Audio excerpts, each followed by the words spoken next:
Good morning, everybody. Hello, hello, hello. Hey, what's happening out there? Robert Phoenix, jamming the universe, hacking the airwaves live from lovely little Fredericksburg, Texas. This quaint little outpost. It is truly a flyover town. I have not met very many deplorable people here, but I did meet somebody interesting yesterday. Maybe he would qualify as a deplorable. I was having my big, I've got a dinosaur of a flat screen TV. It goes all the way back to 2009. It's a plasma. I believe the manufacturer is Onkyo, perhaps. It's a plasma. It is not a smart TV. This thing, if you dropped it from a plane, it would probably create about a 50-foot crater. That's how big and heavy it is. It takes two people. It was like, okay, what do I want? When I decided to go full screen, at that time it was like there weren't too many TVs that were larger. It's a 50-inch. Am I going to go LED or am I going to go plasma? And something just told me you got to go plasma. It just sounded more organic. Whether it is or not, I don't know. Anyway, so these guys come over yesterday and they're installing the TV on the wall. And very quickly, I started talking to this one guy, and well, let's just say we had some things in common. Let's just say the things that we had in common had to deal with things like parenting and father's rights and the basic shit show of the family, the atomization of the family, no fault divorce. God, I sound like an old fuck, don't I? But it's true. It's true. It's like, when you're growing up, you think that these things are just, who cares, right? I remember when I was a kid, and Anita Bryant was really swinging hard against the gay community. And she was the spokesperson for Florida Orange Juice. And it was, you look back at that time, and Anita Bryant just seems like this, at that time, she seemed like so out of touch with the times, right? Like everything is cool, everything is swinging. People are coming online. We're shaking off these outmoded models of authority. We're taking our bodies. The men and the women are taking their bodies back. Do whatever we want. Snort whatever we want. Go hang out at Studio 54. Catch whatever sexually transmitted disease we want. I mean, those were great times, weren't they? Mean, I indulged in them. I mean, clearly, I was part of that vector. And trust me, as a kid, as a young person, from about I don't know 16 to about 22, 23, it was do as thou wilt. Put it that way. And so somebody like Anita Bryant, from my perspective then, was like, what the hell's going on here? What is up with this woman? She's so out of touch with the times. But now looking back on it from this perspective, it's like she was actually kind of onto something. And it wasn't cool, and it wasn't fun, and it wasn't sexy at all. I mean, she really was cast as the proverbial stick in the mud. But she was onto something. And what she was onto was the preservation of an organic process between a man and a woman, and then having children, and then raising kids, and having this connection, this blood connection through time. Okay? She was onto it. Now, I know there are a lot of people out there. So, oh, well, you have kids, you're just trapping them in incarnation, and these are just going to be little pustules of loosh that are just waiting to be exploited and drained. So this entire egregore, matrix, Babylonian, fallen system, this Gnostic world can continue to replicate itself over and over and over and over and over again. That what we really are is just food in this kind of dark galactic digestive tract, right? That's one way of looking at it. Whereas there are other ways of looking at it too, because you're here now, right? You're here now. You're in this mix, and we're all navigating this together, and we're all waking up through this process. And there are different levels of awakening, and it's actually, I think it's kind of fun. I think this is the ultimate game, to be honest with you, is the awakening game, and then there's the solution game, and we're gonna get to that. Again, I just don't want to continue to dredge up what's wrong with the world, how screwed up things are, uh, the cul-de-sac of consciousness where people are just herded from one reality to another reality to another reality to another reality without ever really realizing that that's taking place. And that does take place, by the way. So we have to be super observant. It's like watching yourself, watching yourself, watching yourself 3 times. You ever do that? You ever just watch yourself? You ever just like have a look at what's going on in real time? Oh, look what he's doing now. Look what she's doing now. And then there's the watcher of the watcher. Oh, look at the observer observing this person. And we can go into those levels of reality. It's actually kind of interesting and fun if you step back and do it from time to time. But there's something about having a kid and having a family, which has become completely lost now. It's brutal. The amount of intrusion that the state has in the whole process and the whole dynamic around the family. And it's not just the state, it's media, right? It is media. It's that soul catcher, Disney, that grabs your kids early on. Now, I knew this when I was raising my son early on. So I tried to avoid as much Disney as possible. Although there were trips to Disney I had nothing to do with. But I knew this, and so I really tried my best, to have entertainment, read my son books, listen to music, and if we were going to watch movies, I tried to watch movies that were going to be different or fun. Like I got my kid into those Ray Harryhausen films, Jason and the Argonauts, all those Ray Harryhausen movies. He loved them. I got him into Godzilla films. I mean, Godzilla is like a movie cartoon, right? Godzilla. We used to listen to Godzilla by Blue Oyster Cult all the time.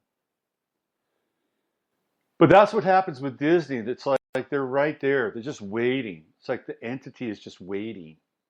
All of a sudden, ooh, there's a 3-year-old. There's a 2-year-old. And then it just sucks you right in. And the next thing you know, the consciousness of that little being is altered. And it's altered through the application of symbolism. Symbolism and trauma. Symbolism and trauma. I was reading a story yesterday. Apparently, some group, was it Planned Parenthood? Some group came out and said that Disney needs more trans characters. It's always been this way. It's always been this way. It's just accelerated. It's accelerated, it's expanded, it's amplified. So this is what happens. We get our kids now, and the kids are sucked into a whirlpool of what I would call, to some degree, anti-consciousness. And then we have, guess what? We have the games, we have the screens, and the next thing you know, your kid isn't even your kid anymore. He's kind of this programmed set of responses, not even responses. He's this programmed set of reactions. And then how do you reach that kid? How do you reach their consciousness? How do you reach their hearts? Very challenging. Very challenging. If you're not with the right person, and this is really, really critical, and we make relationship choices for a number of different reasons. Sometimes they're karmic, and we've got to really, you know, go through something in order to get through something, in order to finish something. And those things happen. Okay. But for the most part, we're generally really uninformed about the types of people that are really suitable for us. And the big challenge is, and here's the big, in my estimation, okay? In my estimation, the big challenge is we have to go through the awakening process, right? We have to strip reality down. We have to understand what's going on as much as we can. And when we do, we have to find somebody else that has those same kinds of parameters. Because if you don't, I'm going to tell you right now, you're fucked. Okay? Because no matter what you do, there's very little chance that you're going to create a bridge between you and that other person. Occasionally it will happen. And two people might grow in consciousness together. It is rare, though. It is rare. And maybe this is part of the game. Maybe this is part of what happens when two dissimilar people find each other and they try to change each other. I can't, all I'm saying is that this is one of the reasons why most relationships fail, is because people do not share similar values, similar ideals, similar models of reality. I'll never forget, I was going through some challenges back when I was married, and I went to this Abraham event. A friend of mine he got me a ticket to go see Abraham. I've been listening to some of the Abraham material. He gave me some CDs, and I was listening to Abraham. And some of it was interesting. Some of it actually made sense, right? There were things inside of Abraham. Abraham wouldn't be as popular with people if there wasn't some resonance in the material. Okay. So I went to this Abraham event. And my feeling about it was that I'm not sure Abraham was there the whole time. Let's put it that way. Whatever Abraham is. But there were a lot of people there, and you could tell that this was an ongoing group. You know, that they were on calls, and there was work, and this was a serious kind of operation that was taking place. And serious money was being exchanged as part of this ongoing kind of exploration in consciousness. I wasn't a part. I was just I was just there for the day. So people would raise their hands. They'd raise their hands, and they Abraham would call on them, and they'd go down in front, and they'd ask the question, and Abraham would, hit them, right? So I raised my hand throughout the day, and finally I was the last person that Abraham called on. And I just said, hey, what do you do when you and your partner, your wife, husband, what do you do when you're really at very different states of consciousness, at different stages of awakening? What do you do? How do you reconcile that in a relationship where you have a child, you have things that you share together, property, et cetera, et cetera? How can this work out when clearly it's looking like two separate tracks? And I can't remember a damn thing that Abraham said, to be honest with you. But I went back to my seat, and all of a sudden there are all these women that had gathered around me. It was like weird, because they were like, you could just tell that they were really craving, somebody who understood their plight, okay? And from a guy's perspective, I guess. Now, I've talked about this before. And how in many cases, and I've seen this, look, I've had thousands of clients, and I would say probably 80%, 85% of my clients are women. And out of that 85%, I'd say about 60%, 65%, right around there, have come to me and talked to me about, now this has changed over time, which is interesting. And they've come to me and talked to me and not necessarily complaining, but trying to figure out how they can get their husbands to open up. And now this is a bit different than awakening in some ways. Okay, because the opening up can be a warm and fuzzy process, and meditation, and going to spas and getting massages and sitting around and listening to Marianne Williamson, whatever that is, right? I mean, there's that component to it. So it's kind of a different version. It's about intimacy, spiritual growth, two souls kind of moving together. And I've talked with a lot of clients, women, who lament over the fact that they don't have that in their lives. And one of the things that I've shared is that when you have a situation where you come together as, a man and a woman, and then you have kids, there are agreements that are made between two people. And those agreements are based on who you are when you meet. Okay, that you're going to have a family, you're going to go through all these different experiences. And for the most part, men are there to kind of, go out, have a job, make money, and do their kind of guy thing for the most part, while women tend to evolve on a spiritual, emotional level. And again, I don't want to just put people in a box, but I've seen this. And so we have the woman who's kind of evolving along this line or this path, and the guy is just trying to hold the shit together, make money, pay the bills. And that's not to say that the woman isn't doing that as well, but there are women can multitask in ways that men can't. Okay, so I've just seen it anyway.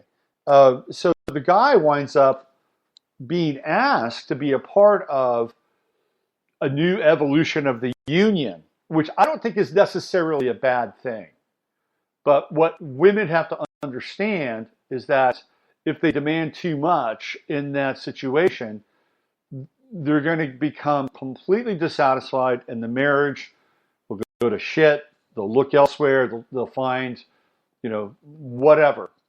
They'll find a lover, or they'll find, some, guru to follow. I've seen this again and again and again. And it's one of the most difficult bridges to cross inside of you. I don't think it's impossible. But in order for a man to do that, he has to really do some stretching, and not stretch to the point where he loses himself, because he's there to do a certain thing for most of the time. Okay, that's just the way it is. Somewhere along the way, the deal gets changed, and we have to kind of reformat our consciousness, and this is what happens, marriages break up and they split up. And sometimes there is a degree of expectation that I think is untenable when it comes to matching this kind of growth and evolution inside of a partnership and a union. I think sometimes the expectations are untenable. And then ultimately, people get frustrated, and the next thing you know, boom, the marriage is on the rocks. And it almost feels akin to like when when the Crusades were taking place. So what are we talking about? Like the 1200s, and the men would leave and they would take off and they'd go fight the infidels, and the women would be left behind, and they would be left behind with eunuchs, or they'd be left behind with poets and the illuminators of these kind of sacred texts and stuff like that. And so this is where the whole process of courtly love and romantic love is born out of. It's born out of that time period when the men are absent and the women have to, not they don't have to, but they it fuels and feeds their imagination and their heart to engage in this, this courtly love, which is the cult of romance, which we still have to this day. And so we have some of that lingering, and that cult of romance and courtly love got kind of transmogrified into the New Age. And it became the quest for the soulmate, and the quest for the twin flame, and the quest for the twin soul, and all that stuff. So those things exist. They exist.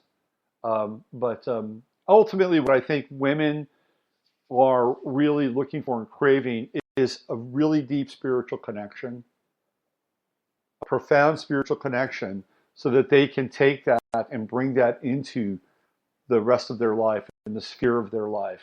That's what I think is taking place. In many instances, the desire or the quest to get to that place is often painful.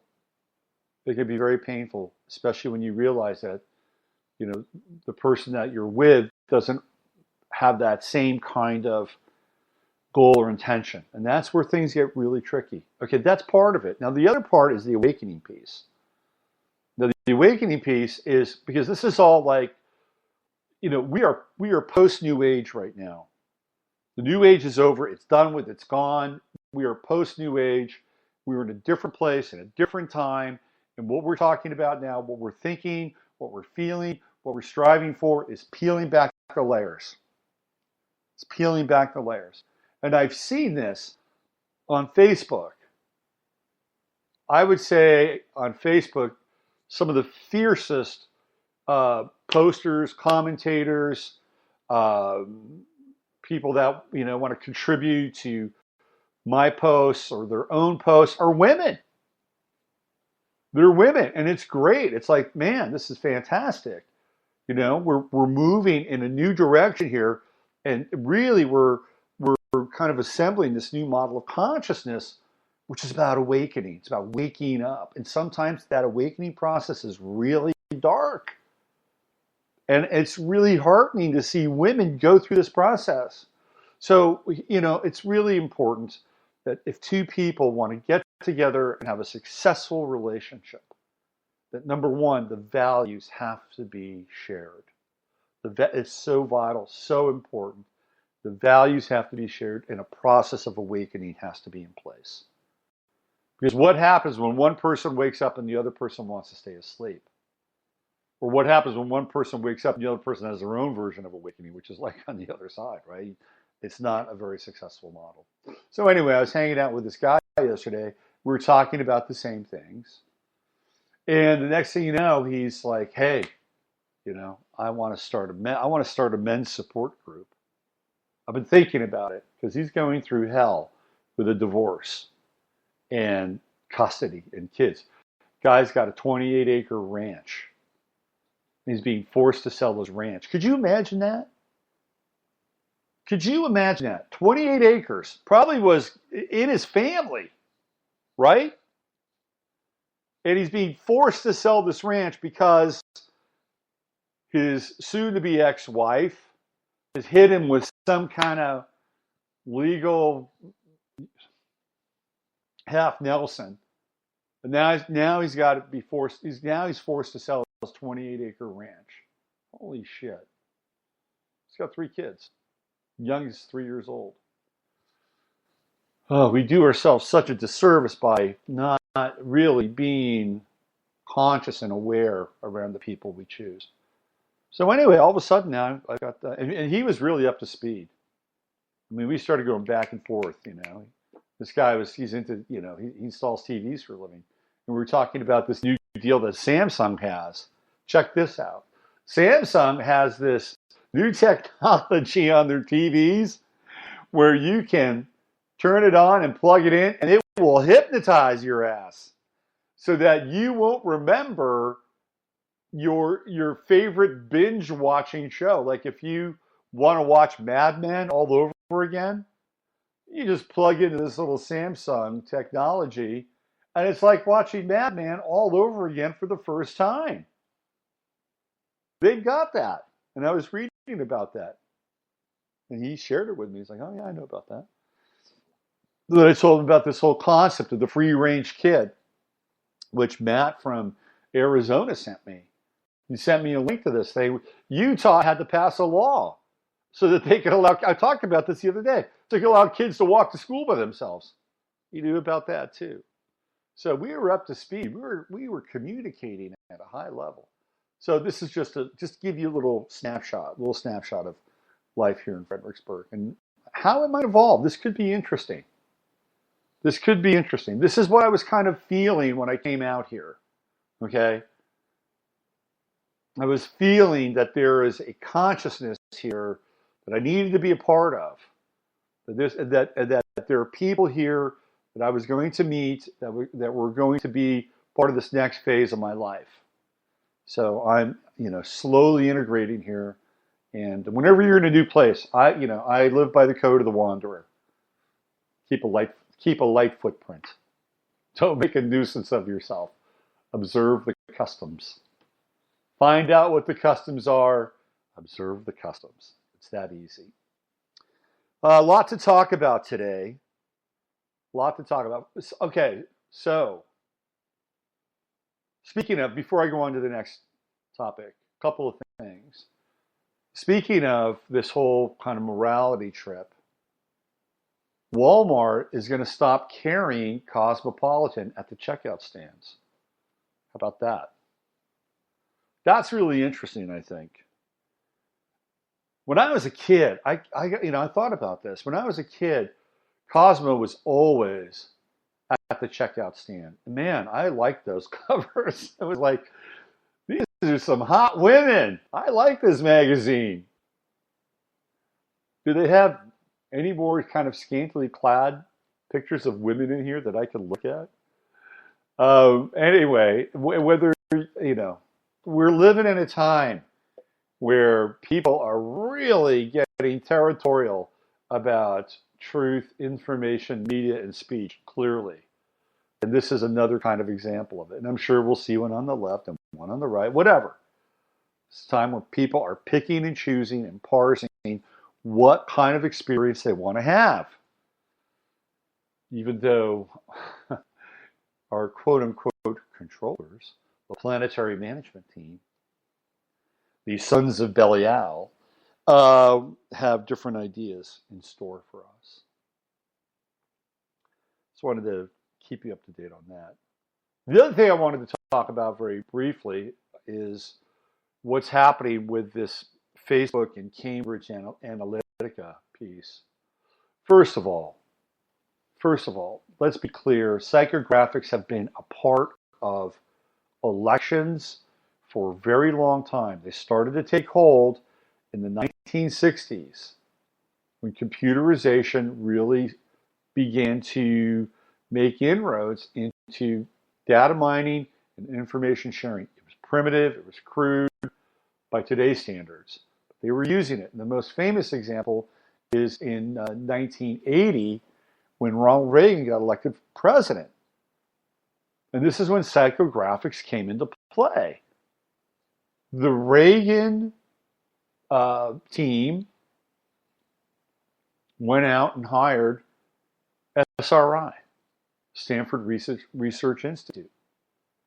They hired SRI. What SRI did is they had a questionnaire that they sent out to, roughly about 500,000 people or 250,000 people. It was a pretty good number.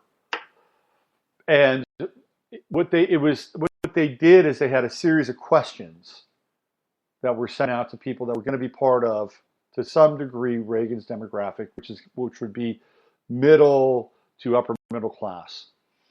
And the people filled out the card. What they did is they punched it. This was punch card technology. And then they sent them back to SRI.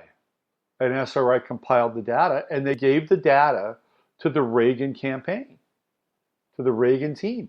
And what did they come up with? Well, they came up with the fact that people basically wanted to be left alone. They wanted to be able to spend their money with as little taxation as possible. They wanted to make their own decisions and their own choices. And they didn't want government to play a large role in that. And a lot of these people they were all pretty much boomers. They were boomers and a little pre-boomer there, a little Pluto and Cancer action. And even people that had come through the 60s, who had, had, and look, the boomers were, they were first at the table. And they got basically the first and the best of everything. If you were a boomer and you were living in the 1970s, let's say you're around 25, 26 years old, 27 years old, in the 1970s, guess what was available? If you had a good job, if you had a well-paying job, or you had generational wealth, you could buy land. Land was really cheap. Buildings were cheap. It was a great time to sink your teeth in. Now, what was really interesting during that time is that the interest rates were astronomical, right? Paul Volcker, which was a bunch of bullshit, had the interest rates up or almost around 20%. So getting a loan because there was relative wealth in the 70s. People had union jobs, manufacturing jobs. Detroit was, cranking out steel. And think of what would have happened if people had access to 2 or 3 or, even 5% loans during that time. You would have seen the middle class just skyrocket during that time. They don't want that, though. They don't want any competition at the upper 8%. So that's why interest rates, they could say, oh, well, we did this because we didn't want hyperinflation. Blah, blah, blah, blah, blah. Bunch of bullshit. No, they did it to keep people down economically. Because the 70s was the last real bastion of the working man / woman. Don't want to be pegged as, sexist. But, mostly men, especially in the trades, where you had a good job, you had, union wages, you had money. You had money. Or let's say you were in sales or at that time marketing or advertising or whatever white collar gig, there was money available. So if you were a boomer, even at 18, 19% interest, you could still find land that was cheap. I mean, the Brotherhood of Eternal Love, right? Those guys. This is one story that really sticks out in my mind. They were these surf punks living in was it Seal Beach? They were surf punks, and they wound up jacking up a guy one night who had a bunch of LSD. They were ripping him off, and they took it and it changed their lives. It changed the course of history. They got so into God, they got so into the universe, they got so into higher consciousness that they said, let's get out of the city. And they went back up into the hills, Southern California, and bought an old church. And they had land. I mean, can you imagine trying to buy a church and land like that right now in Southern California? Forget it. First of all, the Chinese own it. But forget it. I just like to bring this example up. If you go back into New York City where they had dilapidated buildings, Warhol, the factory. I mean, you could go in, you could find, kind of an older, dilapidated manufacturing space. You just move into it, super cheap, and next thing you know, you could be a working artist in an environment like that with low overhead. Those days are gone. They're done. Over. But that's what was available, okay?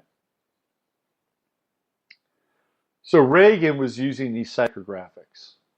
And basically, they began to tailor his speeches for his electorate, for his constituency. And if you go back and listen to those speeches, Reagan's talking about, don't worry, we're going to let you do what you do best. Live your life. Live your life in as unencumbered and free as possible with as little interference from the government. This is what Reagan ran on. That's why he won. People said, oh my God, this guy's going to let me spend my money. I'm not going to get overtaxed. He's going to get out of the way. Not going to be overregulated. Reagan, in a true Aquarian fashion, spoke to the people. But that was clearly a use of psychographics, and it's been going on ever since. And Cambridge Analytica is just the latest version of it. Everybody uses psychographics. The difference here is that Facebook is doing deals, and Facebook is being exposed. Facebook is not a social network. It is a data aggregator. That's what it is. It's a data aggregator posing as a social network. And, you've got this guy with the magenta hair, Wiley. He's like, basically, he's spilling the beans because Trump won, and he doesn't like Trump. People that don't like Trump, I'm telling you, they have father issues. They have father issues. That's what happens when people don't like Trump. It's directed at the president. It's the same thing that happened to Nixon. Trump is the new Nixon. He's not the new Bush. He's the new Nixon. And there's other parallels to that as well. Nixon governed with Chiron and Aries. He got impeached with Chiron and Aries. It's another parallel. Yeah. So Cambridge Analytica. The other thing that Facebook did now, this is another little piece that's worth noting around Facebook. Let me find it. Facebook approached Australian political parties to micro-target voters. This is from Zero Hedge. In the wake of a massive data harvesting scandal, it has emerged that Facebook approached at least two major Australian political parties during the final weeks of 2016 election in order to help them micro-target voters using a powerful data matching tool, reports the Sydney Morning Herald. Facebook offered up advanced matching as part of their so-called custom audience feature to both the conservative, not confusingly named, Liberal Party, as well as the Democratic Socialist Labour Party. The tool promised to allow the parties to compare data they had collected about voters, such as names, birth dates, phone numbers, postcodes, email addresses, and match the information to Facebook profiles. The combination of data sets would then allow political parties to target Australian swing voters. This is the micro piece, right? They want to get down, and they want to find those people in the crevices and then move them one way or the other. Okay? So it's about custom tailored ads, which advertised a 17% increase in matching rates using a beta version of the service provided to the Liberal Party. Fairfax Media reports that while the conservative Liberal Party turned Facebook down over concerns that sending voter data overseas to Facebook servers would violate the Privacy Act and the Electoral Act, the Labour Party took Facebook up on their offer. Well, one group had some ethics. The other group was like, hey, bring it on. Come on. Let's roll up our sleeves. Let's get down. Asked specifically whether Labour used the tool, Labour spokesman said in a statement, a range of different campaign techniques and tools are used for campaigning, from door knocking to phone banking to online. Labour works with different groups to get our message out, including social media platforms like Facebook. All of our work is in complete compliance with relevant laws, including Commonwealth Electoral Act, which makes it a criminal offense to misuse information on the electoral roll.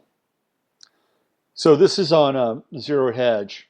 It wasn't like Cambridge Analytica came in and stole the information from Facebook. No, they did a deal.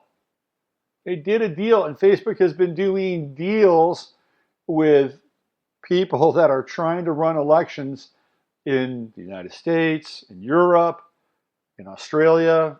It's a big deal. And Mark Zuckerberg apparently is going to go before Congress. But should we be surprised? Should we be alarmed? No, because people like us who've been following Facebook for a long time know this shit has been taking place. Period. End of story. It's been taking place. Speaking of been taking place, this whole Stormy Daniels thing is ridiculous. Now, look, there's two ways it can impact Trump's electorate. They could either say, we don't care, which I think for the most part is fairly true, or it could have an impact saying, oh my God, here's the president fucking around again. He signed that omnibus bill. He hired John Bolton. Although maybe some of the electorate likes John Bolton.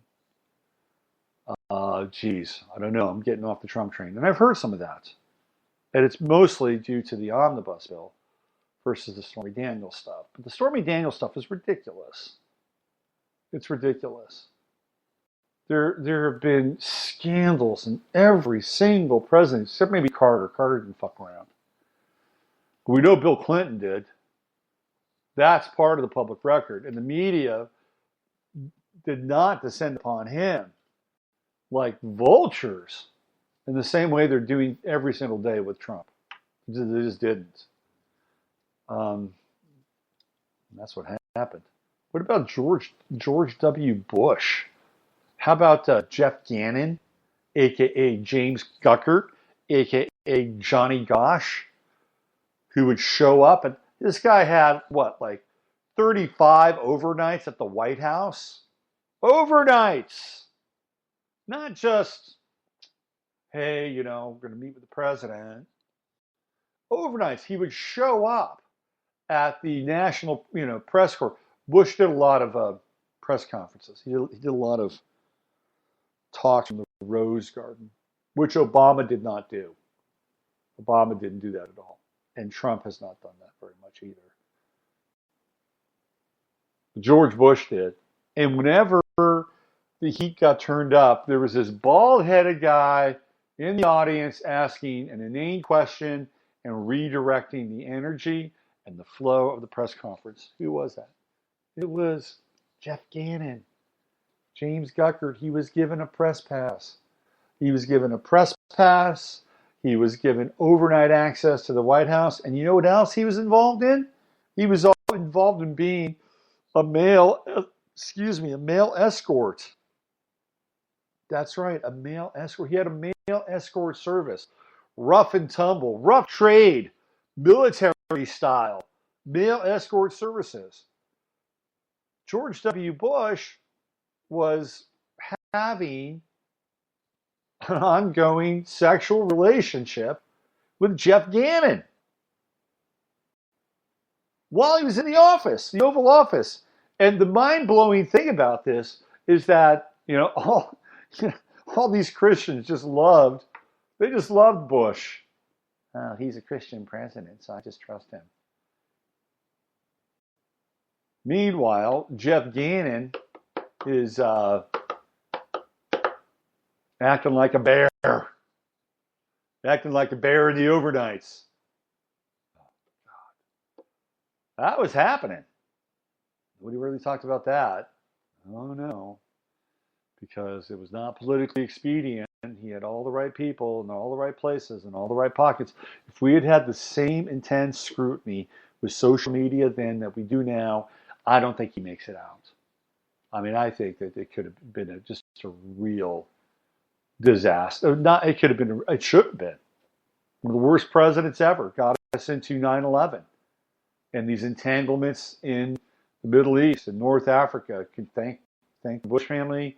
We can thank Dick Cheney, Don Rumsfeld, John Bolton, part of that administration. He's back again. Mercury retrograde. Gift keeps on giving.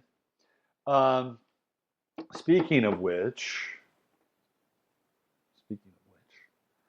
the NFL announced that it has a rule change. And the rule change is that they will not allow any more helmet-to-helmet hits. That's huge. And that's in any part of the field. So I talked about this in my Chiron and Aries webinar. I talked about it with Heather Marie Eland, who's great, totally great. And we did a lead-in interview for the webinar. And I said, look, this is the NFL in Chiron and Aries is going to change. And 10 years from now, we will barely recognize the sport. And it happened yesterday. It's a game changer. Now, there may be other leagues that will will come in and say, well, yeah, you can lead with the helmet in our league, but there's no guarantee that they'll be as even remotely as successful as the Leviathan in the NFL. And people say, well, fine, that's great. It's another distraction. Well, I would agree with that, except it is kind of one last outpost and bastions for masculinity. Okay? You may not agree with it, you may not like it, but it's true. It's true. What else do we have on the table today? Oh, I can't not do a transmission without addressing David Hogg, Herr Hogg. Herr Hogg. That's my new nickname for him. And I don't give a shit what people think about me taking this kid on, because I don't think he's a kid, number one. And number two, he's entering into the public sphere of debate where he is essentially advocating ripping apart the Constitution and getting rid of the Second Amendment. And I think it's a bad idea. I think it's just a terrible idea. If you look at historically what happens when the guns go, the people are just lambs to the slaughter. Lambs to the slaughter. And if we allow this to happen, I'm sorry, history has a tendency to repeat itself. I know, call me crazy. I want to play you something, and this is David Hogg rehearsing his lines. And there are some people who are in the media, I've seen the comments. Well, I've worked in the media and I've done a lot of television production, and this is what people do. Look, I did 26 shows for Gaia. I never rehearse my lines. You know, I stand up here every single day. I don't rehearse my lines. Okay? And if you're supposed to be so damn media savvy, then he should just be able to just bring it, right? But more importantly, and here's where I think things get really lost in translation. This kid has not shown one iota of emotion other than some form of feigned anger or rage. I remember seeing this with Mark Kloss after Paulie Kloss died. Same kind of emotion, but there's no grief. Where's the grief with David Hogg? There's no grief at all. None. So I want to play this for you. And the reason I'm going to play it for you is because there are two instances. I wish I could do video, because I would stop the video and I would show you that there are two moments in his rehearsal where you get to see into the spirit and into the mind of David Hogg. Let me play it for you, and I'll try to give you the visuals. They come at 21 we had a 37 fire seconds. Alarm earlier that day, and that was a drill. So we thought this was a drill too, just another one, because we have a lot of fire alarms, a lot of fire drills at the school. After we heard the first gunshot, we initially thought it was a drill. Actually, that was a bad choice. Actually, that was a bad choice because the janitor. Sorry. It's okay. You're fine, David. You're fine. Actually, that was a bad choice because the janitor. Honestly, when I was going out, I was kind of in. I wasn't. Honestly, when I was going out, I was in shock. I was kind of in. I don't know how to put this in perspective. When I was going out, I was in shock. So most of my friends that made it out, one of them went into a bathroom in the same, I believe, in the same hallway as the shooter. Oh, hold on. One of them went into the same bathroom, I believe, as the hallway shooter. He was in there at the same time, and he was in the bathroom, and he didn't know if he was going to live. He was in there at the same time, and he was in the bathroom, and he didn't know if he was going to live. Now, first of all, none of that came out, really, right? None of that came out. Are we on here? Yeah, okay. None of that really came out. And he's changing his story, and he's adding, deleting, and it looks so utterly staged. Now, why would this media be leaked to us? How did this get out? That's the one thing that I'm curious about. You put it up on YouTube and they'll take it down because they're you're supposedly bullying David Hogg if you use this and exploit this. But there are two moments in that video, and I suggest you find the video where at 21 seconds and at 37 seconds there are two looks that he has that are chilling in some ways, especially the one at 37 seconds. The one at 21 seconds looks like the gaze of somebody who is mad. And then the look at 37 seconds is a look of somebody who has a deep amount of rage. You can see it. So we have madness and rage, which are not always mutually exclusive. Not in this case. Anyway, I just wanted to bring that up because I'm dedicated from this point forward to unwinding this thing as much as possible. Now, I posted this piece yesterday where he talks about riding his bike and getting on his bike and coming back to the school and now or going to the school and taking his camera. Meanwhile, there's another, of course, video where he's actually hiding out in the closet, talking about how Nicholas Cruz is the shooter. And what are we going to do about gun control and staging interviews with the people in the closet with him? Now, some people are saying, well, what he did is he came back later that night at 6 o'clock and he rode his bike back to get more interviews. So they're creating kind of this reframe moments.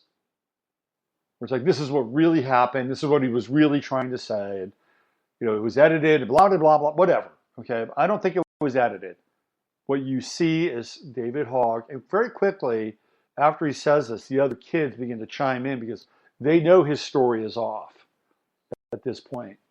And to me, whether or not there is some kind of asterisk and in context or out of context connection with that clip and the other clips, I don't care.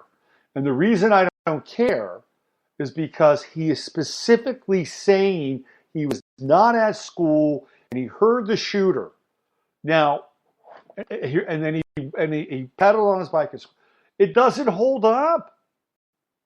It just doesn't hold up. And even if, again, you try to be as generous as possible and you follow that little narrative that CBS has, we can read about them, it still is somebody who is projecting two very different versions of the events that took place. And so you have to ask yourself, why is that happening? Why? Is he confused? Are we not getting it? Do we not understand the entire sequence of the interview? Was it taken out of context? Clearly, he is stating that he was not at school and he heard about the shooting and he got on his bike. How do you reconcile that? And you can, and I, look, I will challenge anybody who thinks that I'm full of shit or I'm harassing the kid or, I'm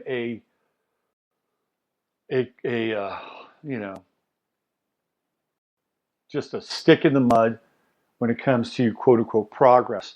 Challenge anybody, reconcile those two points of view, those two moments where he's actually telling us where he was at a specific time and what he was theoretically doing at the time of the shooting. They're non-reconcilable. And even if there is, again, some lame-ass contextualization, you have to wonder why he's saying that. These are really important and vital times. Extremely important and vital times. Speaking of times, guess what time it is?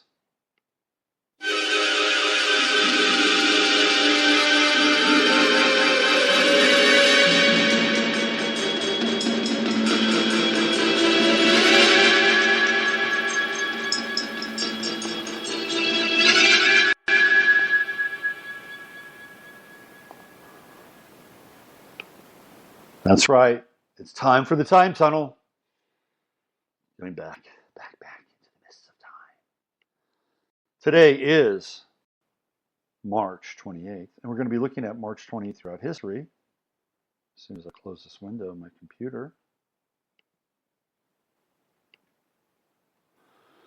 Yes. Well, today in AD 37, the Roman Emperor Caligula accepts the titles of the Principate, entitled to him by the Senate. Of all our last presidents, which one reminds you the most of Caligula? Maybe Bush. In 193, Roman Emperor Pertinax, assassinated by the Praetorian Guards, who then sell the throne in an auction. They sell the throne. It's kind of like modern day elections. To Didius Julianus. What else do we have here? Oh, in 1776, Juan Bautista de Anza finds the site for the Presidio of San Francisco. 1776. This day, in 1794, the Allies, under Prince Josias of Saxe-Coburg-Saalfeld, defeat the French forces at Le Cateau. What else do we have? Oh, in 1842, the first concert of the Vienna Philharmonic Orchestra today, conducted by Otto Nicolai. In 1854, the Crimean War. Wow, that was a brutal war. That was an absolutely brutal war. France and Britain declare war on Russia. That's where some interesting and famous people begin to emerge on the scene. Florence Nightingale was a nurse during the Crimean War, and Leo Tolstoy was a soldier during the Crimean War. It's where he got his start as a writer as well. He started to write about the war. Let's see, what else do we have? The American Civil War, 1862. It's the Battle of Glorieta Pass. The Union forces stopped the Confederate invasion of the New Mexico Territory. The battle began on March 26th. Let's see. What else do we have here? Anything interesting? 1939, Spanish Civil War. Generalissimo Franco conquers Madrid after a 3-year siege. Yeah, he got rid of the socialists. Got rid of the communists. Oh, what else do we have? The United States State Department back in 1946 releases the Acheson-Lilienthal Report, outlining a plan for the international control of nuclear power. Back in 1946. In 1959, the State Council of the People's Republic of China dissolves the government of Tibet. Do you know why China went to Tibet? Besides the fact that there was all kinds of crazy amounts of gold in those monasteries. China has missile silos all along the Himalayan plateau. All right, what else do we have here?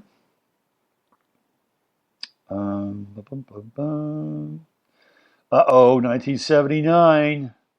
A coolant leak at the 3 Mile Islands Unit 2 nuclear reactor outside of Harrisburg, Pennsylvania leads to the core overheating and a partial meltdown.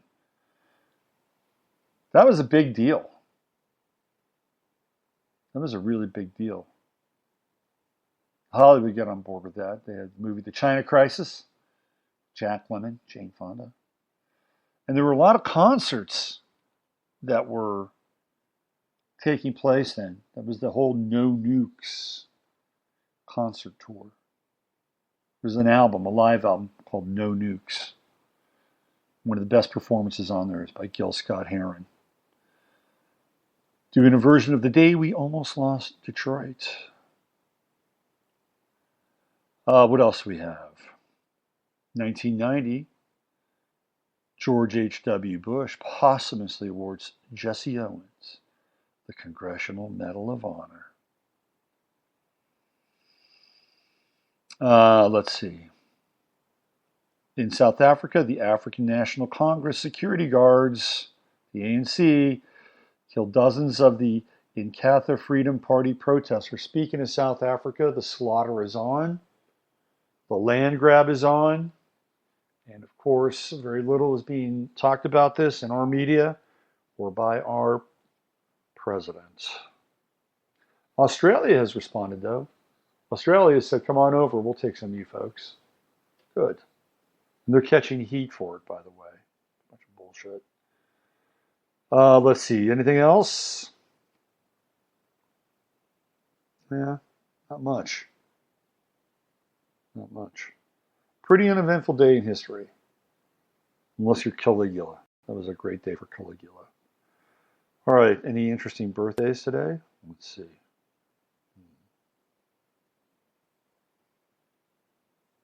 Oh, Rodrigo Duterte, the president of the Philippines, whom Trump is modeling his new drug policy on. Today is his birthday. Kill the pushers! By the way, apparently, Jeff Sessions has decided to not go after recreational marijuana users, and there's been some real major movements in terms of hemp. This is a big deal. Like Sessions is doing a 180. Thank God. Reba McEntire, she's born today. The first female Colonel Sanders.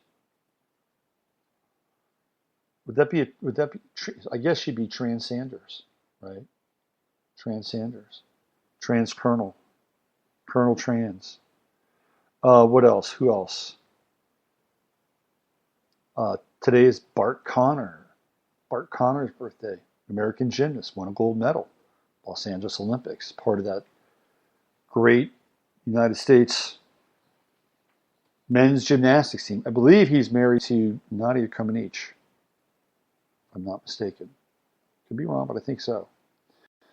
Let's see. Who else is born today? Anybody else that's remotely interesting? Vince Vaughn. I like Vince Vaughn. I think he's very funny. He's a funny guy. Today's Vince Vaughn's birthday. He's a gun advocate. Kate Gosselin, the woman who gave birth to those 20 kids. Today's her birthday. Thank God for fertility drugs. Huh? Oh, Lady Gaga. How about that? Lady Gaga and Bo Bergdahl, the great trader. Today's his birthday as well. Interesting. Anybody else? Anybody else? Going once, going twice. That's it. All right.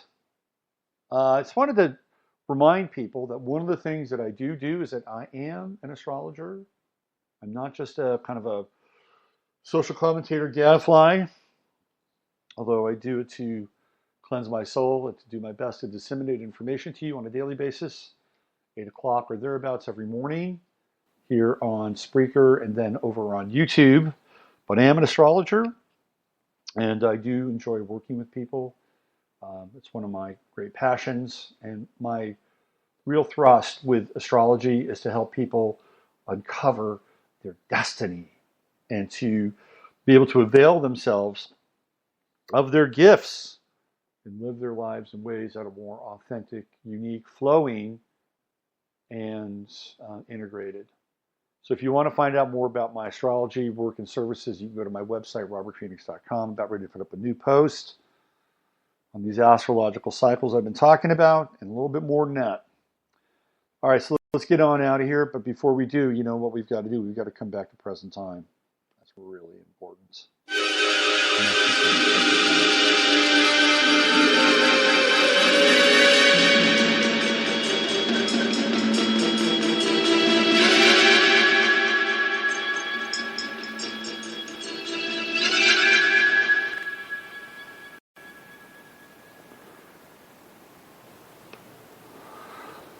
Oh. Wow, feels good to be back here. A little strange though. The past is different. It's a different kind of trip. Okay. Take good care of yourselves. Feed yourself well. Bring the best influences you possibly can into your life, whether it's the organic food that is only 40% organic down at your local grocer, or whether it's to your friends who you have trust, faith, and confidence in and are nurtured by them. They're relating, and you're being able to share information, truth, knowledge, and love with them, whether it's being around your pets and treating them well, or whether it's that quiet time where you can connect with the spirit of the Almighty within. I want to read, you know what? I want to read something. I'm going to save it to tomorrow. I was sent a great email about duality. I'm going to read it tomorrow. Maybe we'll do like another little dance with duality tomorrow and get into this a bit more. I just reminded myself I wanted to read this email. Okay. You know what to do. Use your head to discern what's real, your heart to stay open as possible. Robert Phoenix, you've been listening to 15 Minutes of Flame, even though I've been talking for an hour.